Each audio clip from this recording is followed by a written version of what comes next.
नमस्कार दोस्तों, लीजिए सुनिए मेरे द्वारा यानी सरोज गिरी गोस्वामी द्वारा लिखी कहानी आँखें। जैनब से यदि कोई पूछता कि उसे दुनिया में सबसे प्यारा कौन लगता है तो वह बेझिझक कहती कि जोसेफ और उसकी आँखें, उसकी बड़ी बड़ी सुंदर झील सी नीली आँखें।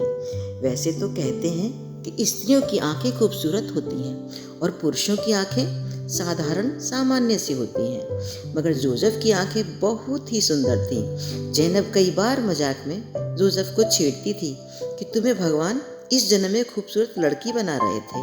आंखों तक तो उन्होंने लड़की बनाई, फिर याद आया कि अरे इसे तो लड़का बनाना है, तब उसने भूल सुधारते हुए तुम्हें लड़का बना दिया, मगर आंखें प्यारी प्यारी लड़की जैसी ही रहने दी।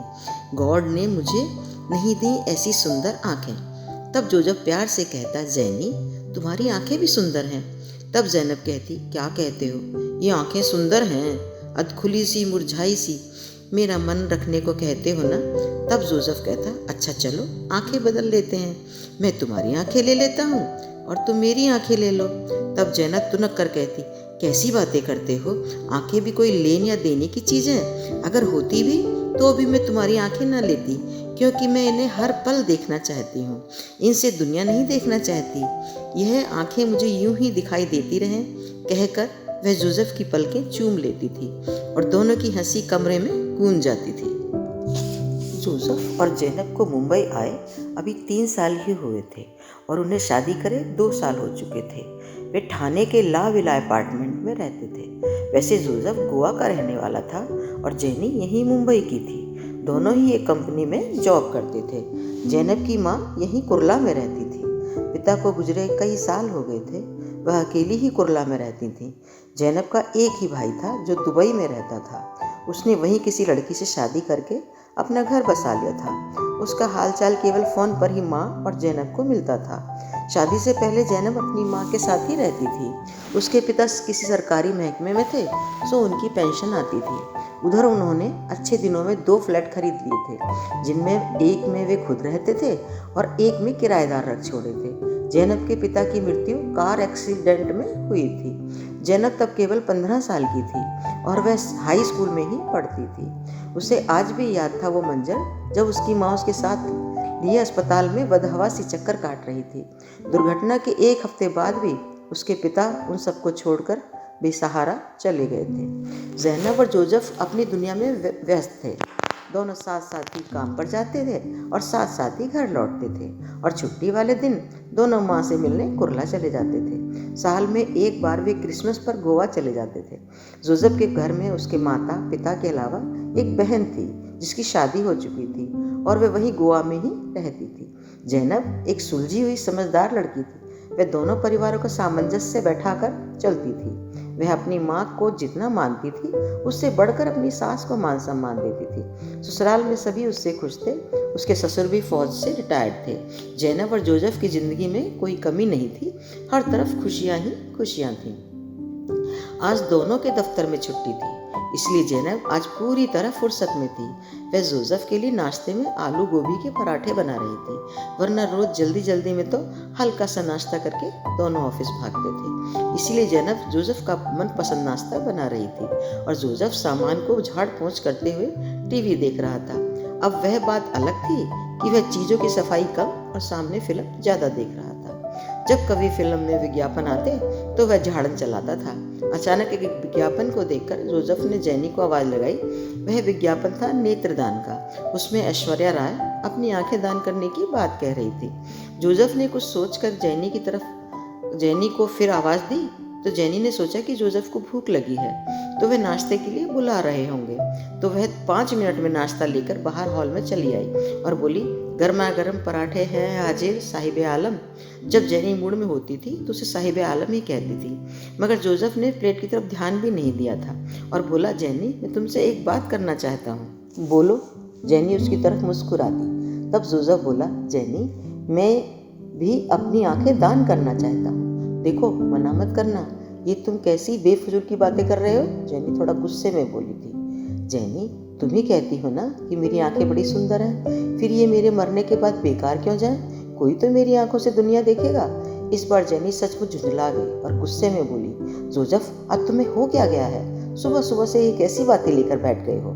सुनो जेनी, मेरी छोड़ो, मगर ये तो तुम मानती हो कि मरने के बाद शरीर को ताबूत में दफना दिया जाता है।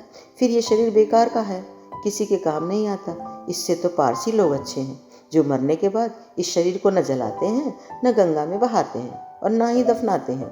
बस पक्षियों के भोजन के लिए उसे एक स्थान पर रख देते हैं। इसीलिए मैं चाहता हूँ कि मेरी आंखें अमर हो जाएं, मेरे बाद भी किसी के काम आए। कहकर जोसेफ जेनी की तरफ देखने लगा, शायद उसके उत्तर की प्रतीक्षा कर रहा था। जेनी को लगा कि इस वक्त बात को ख़त्म करने में ही भलाई है, और बात तभी ख़त्म होगी जब जेनी हाँ कर देगी, वरना जोसेफ आज अपनी बात वैसे भी मनवा कर रहेगा।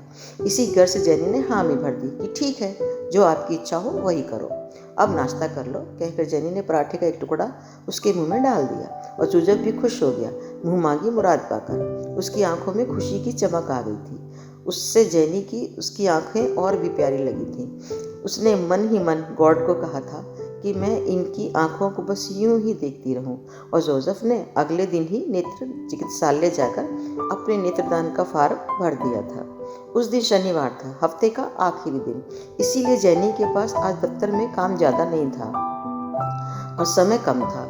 वह बार बार घड़ी देखती, शाम के 6 बज रहे थे। दफ्तर के अधिकांश लोग दफ्तर छोड़कर जा चुके थे। 2-4 लड़कियां ही बची थीं, जो जेनी की तरह ही अपना अपना काम जल्दी जल्दी निपटा रही थी। जेनी की एक आंख कंप्यूटर स्क्रीन पर और एक आंख घड़ी पर थी। वह जानती थी कि अभी थोड़ी देर में उसे लेने जोसेफ आ जाएगा और फिर दफ्तर के अंदर भी नहीं आता, बाहर से ही जेनी का इंतजार करता है। जेनी काफ़ी हद तक अपना काम कर चुकी थी, केवल 1-2 पेपर निकालने ही बाकी थे। जब जेनी का काम खत्म हुआ तो उसने राहत की सांस ली और धीरे धीरे आंखों को सहलाते हुए अपने आसपास देखा तो दोनों कैबिन में उसकी सहेलियां लड़कियां कंप्यूटर पर अपना अपना काम कर रही थीं। उसने अपनी साथ बैठी लड़की को कहा, लता रानी, क्या हुआ मेरी जान? काम खत्म नहीं हुआ क्या? आज घर नहीं जाना? यहीं बैठने का इरादा है क्या? हाँ, सोचती हूँ यहीं नरम बिस्तर लगाकर पड़ जाऊँ। कौन घर जाने के लिए बसों में धक्के खाए, और घर में है भी कौन जो मेरे लिए मरा जाता है? लता मुस्कुराते हुए बोली थी। कोई बात नहीं, जब तुझे भी कोई चाहने वाला मिल जाएगा तो तू भी जल्दी जल्दी घर भाग जाएगी मेरी तरह। मुझे जोसेफ लेने आता ही होगा। कहकर जेनी बैग उठाकर चलने की तैयारी करने लगी। वह अपने कैबिन से बाहर निकली तो शाम के 7 बज गए थे और वह जल्दी जल्दी कदम बढ़ाते हुए दफ्तर के बाहर आ गई। उसे लगा अभी उसे देखते ही जोसेफ गुस्सा होगा कि वह कब से उसका इंतजार कर रहा है और वह कैसे मीठी सी मुस्कान के साथ उसे आंखों ही आंखों में मनाएगी। लेकिन उसे बड़ा आश्चर्य हुआ क्योंकि जोसेफ वहाँ नहीं था। उसने चारों तरफ नजर दौड़ाई कि कहीं और तो नहीं खड़ा, मगर वह कहीं दिखाई नहीं दिया। सड़क पर तेजी से गाड़ियां यहाँ से वहाँ दौड़ रही थीं, मगर जिस गाड़ी को जेनी को इंतजार था उसकी आंखें ढूंढ रही थी, वह कहीं दिखाई नहीं दे रही थी। जेनी की बेचैनी पल पल होती देरी से बढ़ती जा रही थी। उसने पर्स से मोबाइल निकालकर जोसेफ का नंबर मिलाया तो बेल जाती रही, मगर उधर से फ़ोन नहीं उठा तो जेनी घबरा गई। मगर उसने दिल को समझाया कि शायद बाइक चला रहा होगा, इसी से फ़ोन नहीं उठा पाया, या फिर कहीं जाम में फंस गया होगा, अभी 10-15 मिनट में पहुंच जाएगा। मगर घबराहट से उसका दिल तेजी से धड़क रहा था, क्योंकि ऐसा कभी हुआ नहीं था कि ज़ैनब को इंतजार करना पड़ा हो। यह काम तो बेचारे जोसेफ का था, वही अक्सर दफ्तर से बाहर उसका इंतजार करता था। जेनी को चहलकदमी करते शाम के 8 बज गए। तभी उससे लगा कि कहीं जोसेफ उसका इंतजार करके गुस्से में घर तो नहीं चला गया, मगर उसकी इस बात को दिल ने सिरे से नकार दिया कि जेनी को कितनी भी देर हो जाए, उसे लिए बगैर जोसेफ कभी घर नहीं जाता। फिर आज जोसेफ कहाँ रह गया? उसने एक बार फिर जोसेफ को फ़ोन किया, मगर इस बार फ़ोन स्विच ऑफ हो गया। जेनी बड़ी हैरान परेशान यहाँ से वहाँ चहलकदमी कर रही थी। वही घर भी नहीं जा पा रही थी, यहाँ भी नहीं रुक पा रही थी। अंत में उसने घर जाने का ही निर्णय लिया और सामने से आते ऑटो रिक्शे को रुकवाकर उसमें बैठ गई और उसे लाविला अपार्टमेंट चलने को कहा। जेनी बैठी तो थी ऑटो में, मगर उसका दिल जोसेफ की चिंता में बैठा जा रहा था। वह मन ही मन यीशु से जोसेफ की सलामती के लिए प्रार्थना कर रही थी। उसने आंखें कसकर बंद की हुई थी, उसमें आंसू भरे थे। ऑटो जैसे ही रुका उसने झट से आंखें खोली और रिक्शे से उतरकर अपने घर की तरफ देखा। वहाँ पूरी तरह अंधेरा था। वह समझ गई जोसेफ अभी घर में नहीं पहुँचा है। तो कहाँ है जोसेफ? यही चिंता उसे सताए जा रही थी। जेनी ने बुझे मन से पर्स से पैसे निकालकर ऑटो वाले को देने लगी। तभी उसके फ़ोन की घंटी बजी। उसके पैसे मुट्ठी में दबाए और फ़ोन सुनने लगी। दूसरी तरफ से जो भी कहा गया उसे सुनकर जेनी सिर पकड़कर बैठ गई। उसके हाथ कांपने लगे। तभी ऑटो वाला बोला, मैडम आप ठीक तो हैं? मेरा किराया दे दो तो मैं जाऊं। तब जेनी हड़बड़ा कर बोली, भैया लीलावती अस्पताल चलो जल्दी। और लपक कर फिर से रिक्शे में बैठ गई। रिक्शे वाले ने फिर से मीटर डाउन किया और रिक्शे को भीड़ भरी सड़कों पर दौड़ाने लगा। तब जेनी को ध्यान आया कि वह माँ को फ़ोन कर दे और जोसेफ के एक्सीडेंट की सूचना उन्हें दे दे। मगर फिर उसने सोचा कि पहले वह हॉस्पिटल जाकर जोसेफ को देख ले, फिर ज़रूरत होगी तो वह माँ को फ़ोन करेगी। और वह थोड़ी ही देर में अस्पताल पहुँच गई। अस्पताल में जेनी बदहवास सी यहाँ से वहाँ, इस वार्ड से उस वार्ड में भाग रही थी। उस वक्त उसे अपना कोई होश नहीं था। होश था तो बस इतना कि जोसेफ को देखकर उसका हाल चाल जान ले। उसने तभी एक वार्ड बॉय को पूछा तो उसने बताया कि एक एक्सीडेंट का केस अभी अभी आया है और वह आईसीयू में भर्ती है। जेनी भाग कर वहाँ पहुँची तो उसे किसी ने आईसीयू में घुसने नहीं दिया। उससे कहा गया कि वह शीशे के बाहर से ही मरीज को देख सकती है। उसने देखा जोसेफ की पट्टियां बंधी थी। वह आंखें मूंदे लेटा था, शायद बेहोश था। उसने सिस्टर से अपने पति के बारे में जानना चाहा तो उसने जेनी को डॉक्टर से मिलने को कहा। डॉक्टर ने बताया कि उसकी हालत काफ़ी नाजुक है। उसकी कई जगह की हड्डी टूट गई थी और सीने में भी चोट है। आप जल्दी से रकम का बंदोबस्त करके काउंटर पर जमा कर दो, तभी आगे का इलाज शुरू किया जाएगा। और एक्सीडेंट कैसे हुआ इसकी जानकारी पुलिस के पास होगी, क्योंकि पुलिस ही उसे यहाँ लाई थी। जेनी का घबराहट के मारे बुरा हाल था। उसे चक्कर आ रहे थे, मगर वह किसी तरह अपने आप को संभाले थी। उसे पूरा अस्पताल घूमता सा लग रहा था। वह मन ही मन अपने गॉड से प्रार्थना कर रही थी कि वह जोसेफ की जान बख्श दे, उससे दूर ना करे, वरना वह जी नहीं पाएगी। वह अपनी घबराहट कम करने के लिए केबिन के बाहर पड़ी बेंच पर बैठ गई और सिर को दोनों हाथों से भींचने लगी। तभी वह जैसे सोते से जागी। उसने माँ को फ़ोन किया और यहाँ के हालात से अवगत कराकर फ़ोन काट दिया। घंटे भर में ही जेनी की माँ भी अस्पताल आ गई। माँ को देखकर जेनी की आंखें भर आईं। उसका मन किया कि माँ से लिपट कर बिलख बिलख कर रो ले, लेकिन वह जानती थी कि वह अस्पताल है और यहाँ कितने ही भी कष्ट हों, कष्टों में रोना मना है, क्योंकि किसी एक के रोने से सभी का मनोबल टूटता है। इसीलिए जेनी ने बड़ी मुश्किल से अपनी रुलाई रोकी थी। माँ को देखकर जेनी की कुछ हिम्मत बंधी थी। दोनों ने जाकर काउंटर पर पैसे जमा किए और बाहर आकर बैठ गई। जेनी ने माँ के कंधे पर सिर रखकर आंखें मूंद ली थी। उसकी माँ उसके सिर को सहलाते हुए उसे अनबोली सी सांत्वना दे रही थी। अचानक माँ को समय का एहसास हुआ कि शायद 11 या 12 बज रहे हैं। उसे लगा कि माँ बेटी कब तक यहाँ बैठी रहेंगी। वह जेनी से बोली, जेनी तुम घर जाओ, आराम करो, मैं यहाँ रुकती हूँ। सुबह तुम ऑफिस से छुट्टी लेकर यहीं आ जाना। तब जेनी बोली, माँ आप घर जाओ, मैं जोसेफ को छोड़कर कहीं भी न जाऊँगी। वे दोनों बातें कर ही रही थी, तभी एक नर्स बोली कि आप दोनों ही घर जाओ, क्योंकि यहाँ मरीजों के घर वालों को रुकने की अनुमति नहीं है। यदि सभी मरीजों के घर वाले यहाँ आकर रुकेंगे तो हम क्या करेंगे? इसलिए आप घर जाओ, सुबह आ जाना। जेनी घर जाना तो नहीं चाहती थी, लेकिन उसे नर्स की बात माननी पड़ी। वह माँ के साथ घर जाने को तैयार हो गई। वह जैसे ही उठकर चलने लगी कि अचानक दरवाजे से शोर सा उठा। जेनी ने दरवाजे की तरफ देखा तो 2 वार्ड बॉय एक नौजवान को स्ट्रेचर पर लादे तेज तेज चलते हुए उसी तरफ आ रहे थे। उसके साथ साथ एक स्त्री और पुरुष लगभग दौड़ते से आ रहे थे। उन्हें आता देख जेनी और उसकी माँ एक तरफ खड़ी हो गई। तब जेनी ने देखा कि नौजवान खून से लथपथ है, शायद उसका भी एक्सीडेंट हुआ था, और जरा सी देर में ही वे आंखों से ओझल होकर सामने के दरवाजे में समा गए, जहां लिखा था आकस्मिक दुर्घटना विभाग। जेनी ने ठंडी गहरी सांस ली और माँ का हाथ पकड़कर बाहर चली आई। उसकी आंखें खुद ब खुद बरस रही थीं। उसकी माँ उसे धीरज बंधा रही थी। बेटी चिंता मत करो, जोसेफ जल्दी ही ठीक हो जाएगा। देखना, सुबह जब हम आएंगे तो वह होश में आ जाएगा। फिर तुम उससे बातें भी करना और पूरे दिन उसके साथ भी रहना। अब तो रात बहुत हो गई है, कल उसके ऑफिस में और अपने ऑफिस में फ़ोन जरूर कर लेना। अब चलो। जेनी मरे मन से माँ के साथ चलने लगी। सड़क पर आकर दोनों ने ऑटो रिक्शा किया और उसमें बैठकर ला अपोला सोसाइटी पहुँच गई। वह स्याह काली रात बेटी ने माँ ने आंखों में ही काट दी थी। दोनों चुपचाप आंखें मीचे पड़ी रही थी। नींद दोनों की आंखों से कोसों दूर थी। वे जल्दी से सुबह होने का इंतजार कर रही थी। सुबह के 7 बजते ही दोनों अस्पताल पहुंच गई। जोसेफ अभी भी आईसीयू में ही था। दोनों बारी बारी से उसे बाहर से देख आई थी और बाहर आकर बैठ गई थी। वे मन ही मन जोसेफ की सलामती की दुआ कर रही थी। तभी जेनी को लगा कि कोई उसकी बगल वाली सीट पर आकर बैठा है। जेनी ने जैसे ही बाईं तरफ देखा तो वह साथ आकर बैठी महिला को पहचानने की कोशिश करने लगी। तभी उसे याद आया कि उसने रात में इसी महिला को देखा था।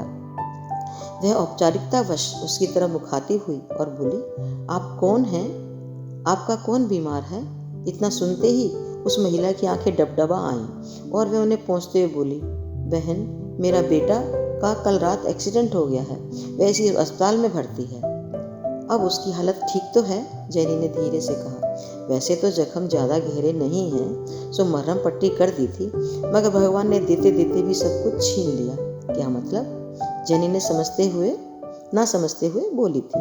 मतलब ये बहन, वह औरत रुआसी होकर बोली थी, भगवान ने उसकी जान तो बख्श दी, मगर उसकी ज़िंदगी में अंधेरा कर दिया। डॉक्टरों का कहना है कि एक्सीडेंट के वक्त उसकी आंखों में कांच की किच्चें चली गईं, जिससे उसकी दोनों आंखें चली गई हैं। अब तो सब कुछ उसी के हाथ है, कहकर वह चुप हो गई। तब जेनी बोली, चिंता न करो, सब ठीक हो जाएगा।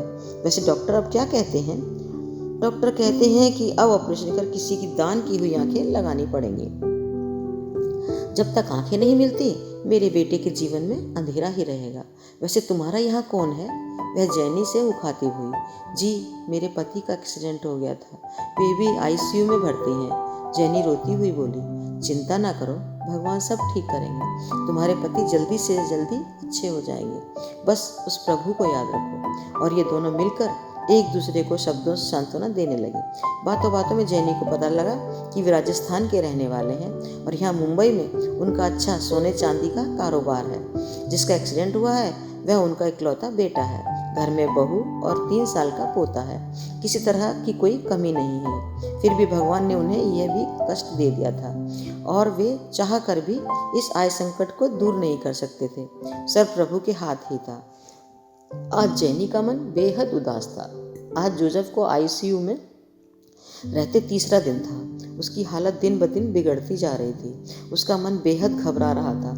लगता था कोई अनजानी शक्ति उसका दिल भींच रही है और वह सांस लेने में भी तकलीफ महसूस कर रही थी। वह कॉरिडोर में बैठी जोसेफ के ठीक होने का इंतजार कर रही थी और मन ही मन अपने प्रभु से जोसेफ के प्राणों की भीख मांग रही थी, मगर उसकी आंखों में आंसू तैर रहे थे। वह बार बार आंसू पोंछती और दिल को तसल्ली देने की कोशिश कर रही थी, मगर दिल अनजान गम में बैठा सा जाता था। हेलो, आप सुन रही हैं ना? आप जोसेफ की वाइफ है ना? हाँ हाँ, आपने कुछ कहा? जेनी हड़बड़ाकर उठ गई। तब नर्स बोली, आप जोसेफ की वाइफ हैं? हाँ, जेनी आंसू पोंछते हुए बोली। Nurse, mister Joseph is no more. आपको डॉक्टर ने बुलाया है? और कौन है आपके साथ? नर्स की बातें सुनते ही जेनी के दिल पर घूंसा सा लगा। उसकी आंखों के आगे अंधेरा सा छा गया। वह कटे पेड़ की तरह नीचे गिर पड़ी और सुध-बुध खो बैठी। जेनी को जब होश आया तो उसने देखा कि उसकी माँ उसका सिर गोद में लिए डबडबाई आंखों से उसे देख रही थी। जेनी होश में आते ही माँ से लिपट गई और बिलक बिलक कर रोने लगी। अब बोली, माँ, मेरा जोसेफ, माँ, मेरा जोसेफ चला गया। माँ, मैं क्या करूँगी? कैसे रहूँगी अपने जोसेफ के बिना? माँ, मैं मर जाऊँगी अपने जोसेफ के बिना। माँ, आज मैंने अपने जोसेफ को खो दिया। माँ, मेरे जोसेफ को ला दो, मैं जी ना पाऊंगी उसके बिना। उसकी माँ भी केवल आंसू बहाने के सिवा और क्या कर सकती थी। उसने बची खुची हिम्मत बटोर ली और जेनी से बोली, जेनी बेटी, उठो, हिम्मत से काम लो। चलो, डॉक्टर ने बुलाया है। मैंने जोसेफ के पापा मम्मी को फ़ोन कर दिया है, शाम तक वे भी आ जाएंगे। बेटी, हिम्मत से काम लो, चलो, उठो। थोड़ी देर में ही जेनी उस कमरे में पहुंच गई जहां जोसेफ का पार्थिव शरीर रखा था। उसे देखते ही जेनी अपने आप को रोक ना पाई और वह भर भरा कर रो पड़ी। तभी डॉक्टर बोला, मैडम, आप रोइए मत, आप हिम्मत से काम लीजिए। तभी जेनी की माँ ने उसका चेहरा अपने हाथों में थामा और बोली, जेनी, तुम आंसू मत बहाओ। तुम्हारी आंखों से बहता एक एक आंसू जोसेफ की आत्मा को कष्ट देगा, उसकी आत्मा को भी दुख होगा। वह जीते जी तुम्हारी आंखों में कभी आंसू ना आने देता था, तो अब भी मत रो, आने दो आंखों में आंसू। आंखें हाँ, आंखें, कहते ही जेनी हड़बड़ा उठी। माँ, माँ, जोसेफ ने आंखें दान करने का फैसला लिया था। मेरा जोसेफ चला गया, मगर मैं उसकी आंखों को कहीं नहीं जाने दूंगी। माँ, मैं जोसेफ की अंतिम इच्छा पूरी कर उसका नेत्रदान करूंगी। माँ, जल्दी से डॉक्टर या नर्स को बुलाओ। कहते हुए जेनी ने अपने आंसू पोंछ लिए और वह जोसेफ का हाथ थामे उसके सिरहाने खड़ी रही। जेनी व जोसेफ का निर्णय जानकर डॉक्टर तुरंत हरकत में आ गए और छोटे से ऑपरेशन की तैयारी करने लगे। डॉक्टर ने एक फार्म भरने के लिए जेनी को दिया। फार्म भरते भरते जेनी रुक गई और बोली, डॉक्टर साहब, मैं जानती हूँ कि आप किसी की भी आंखें लेकर दूसरे को लगाते हैं, मगर बताते नहीं। मेरी केवल यही प्रार्थना है कि आप मेरे पति की आंखें जिसे भी दें, मुझे उसका नाम व पता दें। देखिए मैडम, वैसे तो ये हमारे नियमों के खिलाफ है, लेकिन आपकी तसल्ली के लिए मैं व्यक्तिगत रूप से जिम्मेदारी लेते हुए आपके नाम और पता बता दूंगा। यह कहते हुए डॉक्टर आगे बढ़ गया और जेनी भी फार्म भरकर लुटी पिटी सी बोझिल कदमों से माँ का सहारा लिए बाहर निकल आई और अपने जोसेफ की अंतिम यात्रा की तैयारी में जुट गई। आज पूरा 1 महीना हो गया था जोसेफ को इस दुनिया से गए। इस 1 माह में जेनी जोसेफ की याद में आधी हो गई थी। रात दिन जोसेफ को याद कर आंसू बहाती थी। खाना पीना तो जैसे उसने छोड़ ही दिया था, बस जीने लायक ही खाती थी। पल पल पर उसे जोसेफ की याद सताती थी। कमरे के एक एक कोने में, एक एक सामान में उसकी यादें बसी थी। उसने अपनी नौकरी भी छोड़ दी थी, किसी से मिलना जुलना छोड़ दिया था, बस अपने आसपास अपने जोसेफ की यादों का गोला सा बना लिया था और उसी गोले में अपने आप को समेट लिया था। ऐसे में उसकी सास व ससुर ने उसका बड़ा साथ दिया था। दोनों ही बेटे को खोने के बाद भी उसमें ही अपने बेटे को खोजते थे। अपना बेटा खोने का गम भूलकर वे उसे संभालने में जुटे थे। वे पूरी कोशिश करते थे कि जेनी अपने आप को संभाले और सामान्य तौर पर फिर से अपनी ज़िंदगी को जिए, मगर जेनी अब तक इस आघात से उबर नहीं पाई थी। वे जोसेफ को एक क्षण के लिए भूल ना पाई थी। उसे हर समय एक ही दुख सालता था, उसका प्यारा जोसेफ अब इस दुनिया में नहीं है। वह उसे कहाँ खोजे, कहाँ से ढूंढ लाए। उसकी एक झलक को जेनी तरस गई थी। वह जानती थी कि उसका जोसेफ उससे दूर जा चुका है। जेनी एक बार फिर उस अस्पताल में थी जहाँ जोसेफ ने अंतिम सांस ली थी। दरअसल जेनी के पास उसी डॉक्टर का फ़ोन आया था। उसने फ़ोन पर जेनी को बताया था कि आज जोसेफ की आंखें एक नवयुवक को लगाई जाएंगी, जो किसी दुर्घटना में अपनी आंखें खो बैठा था और उसके परिवार वाले ऑपरेशन से पहले जेनी से मिलना चाहते थे। वैसे भी डॉक्टर अपने वादे के मुताबिक फ़ोन पर जेनी को उस युवक का नाम व पता बताने वाले थे। जेनी डॉक्टर के कैबिन में के बाहर बैठ गई। उसने नाम पता लिखकर पर्ची वार्ड बॉय को पकड़ा दी। उससे बैठे 10 मिनट ही बीते थे कि डॉक्टर ने उसे अपने कैबिन में बुला लिया। जेनी जैसे ही अंदर घुसी, उसने देखा एक भोला भाला मासूम सा खूबसूरत नवयुवक काला चश्मा लगाए डॉक्टर की बगल वाली सीट पर बैठा है। डॉक्टर के सामने की सीट पर बैठे बुजुर्गों को देखकर जेनी चौंक गई। ये तो वही दंपत्ति थे जिनके बेटे का एक्सीडेंट हो गया था। जेनी उन्हें देखते ही पहचान गई। तभी डॉक्टर बोले, मैडम, यही है वह परिवार जिनके बेटे को आपके पति की आंखें लगेंगी। वह महिला भी जेनी को देख तुरंत पहचान गई। अब पूछने की जरूरत नहीं रह गई थी। वह समझ गई कि यह वही लड़की है जो अपने पति के ठीक होने के लिए दुआएं कर रही थी, मगर भगवान ने उसकी एक न सुनी। वह जेनी को देखकर तुरंत खड़ी हो गई और बोली, बेटी, मैं तुम्हारा जितना भी एहसान मानूं कम ही होगा। तुम्हारे ही कारण मेरे बेटे को फिर से आंखें मिल पाएंगी। आप थोड़ा बाहर जाकर बातचीत कर लीजिए, मुझसे कोई और भी मिलने आ रहा है, प्लीज़ बुरा मत मानना। डॉक्टर साहब थोड़ा सकुचाते हुए बोले थे। इतना सुनते ही जेनी व उस लड़के का परिवार उठकर बाहर आ गए और कॉरिडोर में बैठकर बातें करने लगे। बेटी, मैं तुम्हारा दुख समझती हूँ, किंतु तुमने बड़ी बहादुरी का काम किया है। तुमने अपने पति की आंखों को दान कर मेरे बेटे को नई जिंदगी दी है, उसके अंधेरे जीवन को रोशनी से भर दिया है। तुमने मेरे बेटे को ही नया जीवन नहीं दिया, बल्कि तुमने हमें भी हमारा बुढ़ापे का सहारा लौटा दिया है। कहते हुए वह महिला अपनी डबडबाई आंखों को सुखाने लगी। तभी वह बुजुर्ग उन महिलाओं के साथ बैठे थे अपने छोटे से बैग से एक चेक निकालकर बोले, बेटी यह चेक तुम रखो, जो भी मुनासिब समझो रकम इसमें भर लेना। देखो बेटी, इसे किसी तरह की कीमत मत समझना, और जो खुशी तुमने हमको दी है उसकी कीमत तो लगाई भी नहीं जा सकती। कहकर उनकी आंखें भी भर आई थी। हाँ बेटी, ये ठीक कह रहे हैं, ये छोटी सी बेटी है, शायद कभी तुम्हारे काम आ जाए। देखो, मना मत करना। कहकर उन्होंने जबरदस्ती यह चेक जेनी के हाथ में थमा दिया। जेनी डबडबाई आंखों वह कांपते हाथ से चेक को थामे रही। फिर कुछ सोचकर बोली, माँ जी आप चेक वापस ले लीजिए। आप समझ लो चेक आपने दिया और मैंने ले लिया, मगर जब आपके बेटे की आंखों का ऑपरेशन हो जाए और वह इस दुनिया को फिर से देखने लगे, तब मैं अपनी इन आंखों की कीमत जरूर लूँगी। बस तब तक आप भी इंतजार करो और मैं इंतजार करूँगी। प्रभु ने चाहा तो आपका बेटा फिर से इस दुनिया को देखेगा। कहकर जेनी वहाँ रुकी नहीं, वह लगभग भागती हुई कॉरिडोर से बाहर निकल गई। वे बुजुर्ग दंपत्ति असमंजस की स्थिति में वहीं बैठे रहे। धीरे धीरे जेनी अपने आप को संभाल कर सामान्य जीवन जीने की कोशिश करने लगी थी। वह सास के साथ घर के काम में भी हाथ बटाने लगी थी। कभी कभी जब वह खाली होती तो वह उस नवयुवक को याद कर लेती थी। उसकी प्यारी भोली सी सूरत उसकी आंखों के सामने तैरने लगती थी। वह जब भी उसके बारे में सोचती तो उसे देखने की प्रबल कामना उसके दिल में मचलने लगती थी।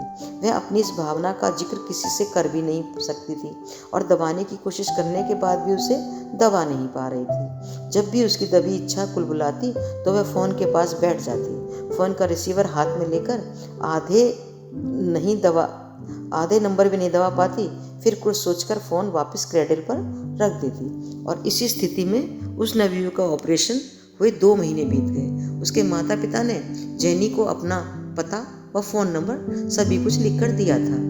जब उस युवक से मिलने का, या यूँ कहा जाए कि अपने जोसेफ की आंखों को फिर से देखने का, उन्हें अपने सामने महसूस करने की इच्छा जोर पकड़ने लगी तो उससे रहा ना गया। वह अपनी सास को जरूरी काम बताकर घर से निकल गई। वह सोचने लगी कि यदि अभी वह आंखों को न देख पाई तो शायद फिर कभी देख ना पाएगी, क्योंकि वह अपने सास ससुर के साथ गोवा जा रही थी। यहाँ उसे जोसेफ की यादें जो सताती थी। जेनी जब तक उस युवक के घर पहुंची तब तक शाम हो चुकी थी। जेनी को देखते ही बुजुर्ग दंपत्ति बड़े खुश हुए और उसकी आवभगत करने लगे। जेनी थोड़ी देर इधर उधर की बातें करती रही, फिर वह असल मुद्दे पर आ गई और बोली, माँ जी आपका बेटा कहाँ है? मैं अपनी कीमत लेने आई हूँ। इतना सुनते ही बुजुर्ग दंपत्ति सकपका गए।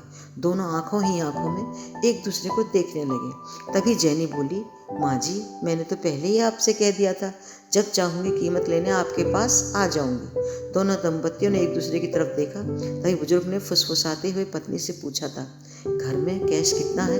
क्या बैंक से निकाल लाऊं? तभी महिला भी उसी लहजे में धीरे से बोली, निकाल ही लाइए, घर में 3-4 लाख ही कैश पड़ा है। कल शाम ही दीपक ने तिजोरी में रखा था।